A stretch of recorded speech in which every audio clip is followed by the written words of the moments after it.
All right. Hey, everyone. So, welcome to our last and final Google Coding weekly hangout. And so today we have Shrix and JJPPP with us today. And we'll be talking about what we did over the course of Google Coding pretty much and how we finally wrapped up this week. And so, Shrix, you want to start off? Right. So hello everyone. So today I'll be talking about a new function which we implemented. And okay, so let me just change over to my screen here. Let me All right, just cool. screencast.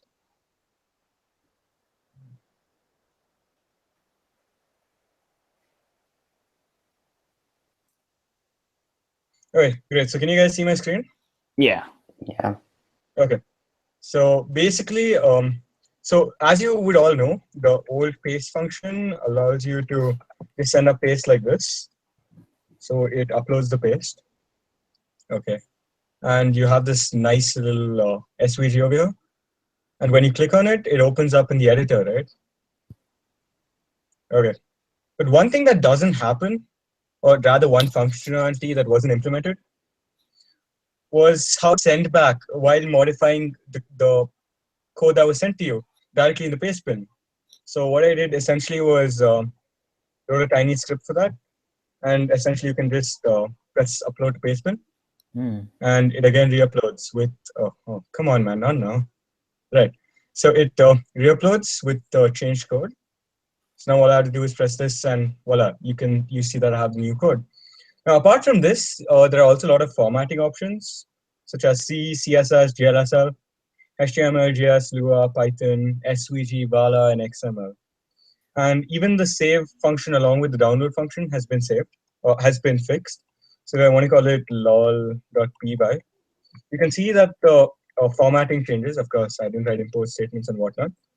But you see that all these boxes change, the settings change, and when you press upload to paste bin, as you'd notice, you'd find that it comes with the file name. So essentially, when you click on it, it opens up with the file name, which is pretty cool. And should I do a code walkthrough as well? Sure. If you want to, yeah. Okay. Yeah, okay, let's see. I don't know what the command is for this. But... Oh man, I'm using Windows after a long time. This is horrible. Okay, great. So let me just open up editor.js. Okay, great. So let me just quickly move to.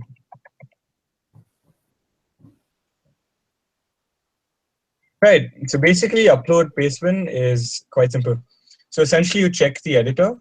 So editor get value checks what is currently within the editor, the text within the editor, and if it's true, then you set the MIME type as text/plain or default MIME. And then you check whether there's an existing MIME type which it wants to save as by checking within the dictionary MIME types extension. And sessions of previous tab of title is basically the title of the document, and substring of blah blah blah essentially leads you the title, the first part of the title without the extension, right? And now if you find that, then essentially it gets all the text, and then there's a lot of checking, and then it pastes it in pastebin using pastebin.paste of editor.getValue of the type which it finds right here in the statement right here, and along with the text, which is session, along with the title, sorry, sessions of previous tab of title, and it after this it changes the location to the chat using XPath. Of course, I think we had a lot of fun with XPath. JJJPPP. That was definitely fun for you guys. Yeah, and once it goes here, it goes into pastebin.js to pastebin.paste. Oh man, my laptop's really slow. Right. So essentially, over here, you pass the two new attributes, type and name, in case you have no name and whatnot. And after this, it goes to HTTP upload. Let me see. Okay, there we go. So again, you pass through name and MIME type and all that stuff. And this essentially happens until once it's sent, you catch it again using, right, or / init stuff, because why not, right? Yeah. So over here, you catch it over here, $20.on, and you first check XPath, whether there's any link. If there is, you go through the previous, just the way we did previously with fixing Pastebin, we do the same over here. Excepting over here, we parse the name of the name along with the link, the attribute, and the tab name. So essentially, it's much more efficient and it works to this pace you do of. So I think that's all I have to show, really. And Alright, the cool. rest of it is pretty cool, yeah. Alright, cool. Okay, yeah. Anybody have any questions? You should unscreen share, yeah. Yeah, I probably should on-screen share. Okay, there you go. Mhm. All right, cool. So anybody have any questions before we continue on to the next presentation? No one? Really? No? Okay. That was a good implementation, Strix, and thank you for that. And so we have JJPP next. He's going to be explaining about the stickers that he created for our chat. So Jonathan? Oh, okay. So basically, I implemented a new stickers function. So I can just show you guys here. And it's basically, you see this image button here, you can click it, and this stickers menu shows up. So basically, you can click this blue plus button, you can upload a photo, and oops, I think I have to refresh my page.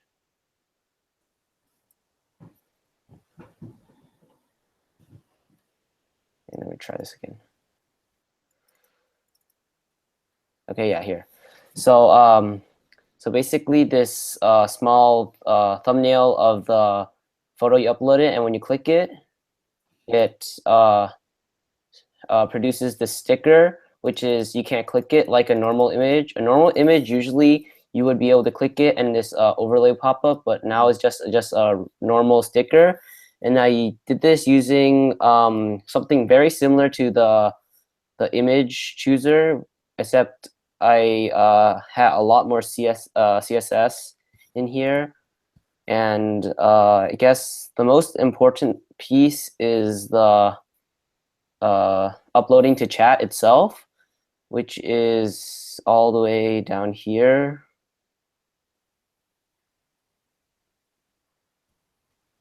Okay, right here. So basically, we are sending a custom media tag. Usually the media tags come with a source here and a thumb, except to only produce this thumbnail without a source, I just checked here if there's no source, but there's a thumb. If there is, I just call this media handler 2, which is down here. And basically what I do is I get the source of the thumbnail, which is a data URL of this image, and I just pass it to I just insert it after. The reason I used after here and not before is because there actually wasn't a children 2, and that was messing up my stuff and not producing this image. So I changed this to after, and it changed this to 1, which fixed the problem. And I guess I could talk about this here. Right here is basically we had this problem where because we are using this 0 here, it would only work, like the images, the pasting, and the stickers would only work with this first message pane. And I think I came up with a solution here, which is basically you would get all the rooms that you are in, and then basically get your current room and find the index. And this is just testing right now, but I think this should work where you can just replace index here, and this should be able to just get all the fix this bug that we had.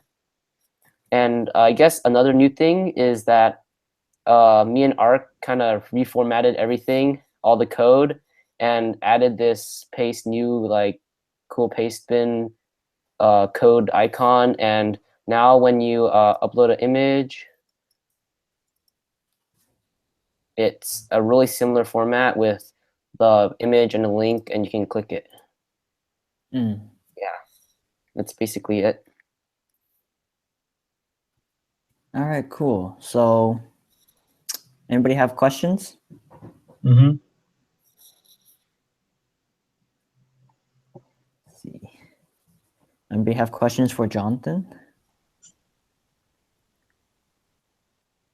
Nope, I don't think so. All right, then I'm going to quickly show what I've been looking at. So here we go. Let's share my screen real quick.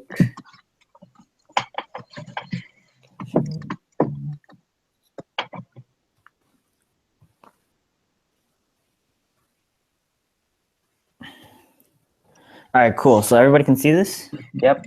Yep.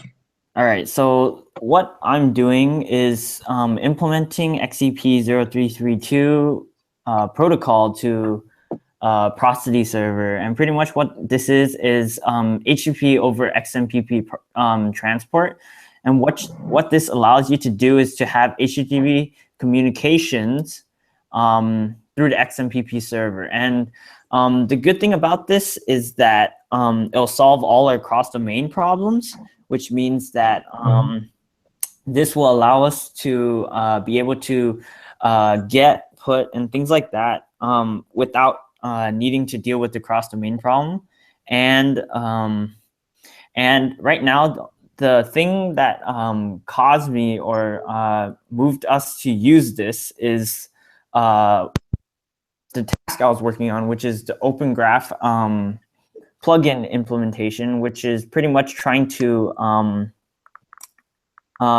just trying to scrap HTML from different files, different sites. And the problem with this was that just using JavaScript, you couldn't just scrap directly because of cross-domain, and your browser would block it. So then what we have to do now is to implement this protocol and be able to just send that link to our XMPP server, and our XMPP server would directly get the HTTP files for us and return it back, so that we don't have to deal with cross-domain issues, and this will solve our problems. And the thing that I'm implementing is the chunked base 64, since it's the easiest one to implement. And I'm only focusing on the get commands for right now, because that's the only thing we need for HTML.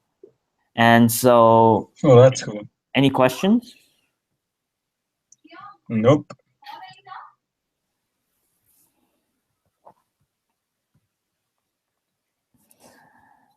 All right, then. I think that pretty much just wraps it up. And so, any last thoughts concerning Google Coding 2016? It's your last one, Strix, right? Yep. Yeah, even for you guys, right? Oh no, I still have one more. You guys are lucky. Wait, so you guys are still 16? Nice. I'm 16, yeah. Oh, your brother's 17? No, he's 15. Oh, wow, cool. So the coding bros. Yeah. Nice. So within like another 7 to 8 months, you'll be putting in everything into college apps and stuff, right? Yeah, hopefully.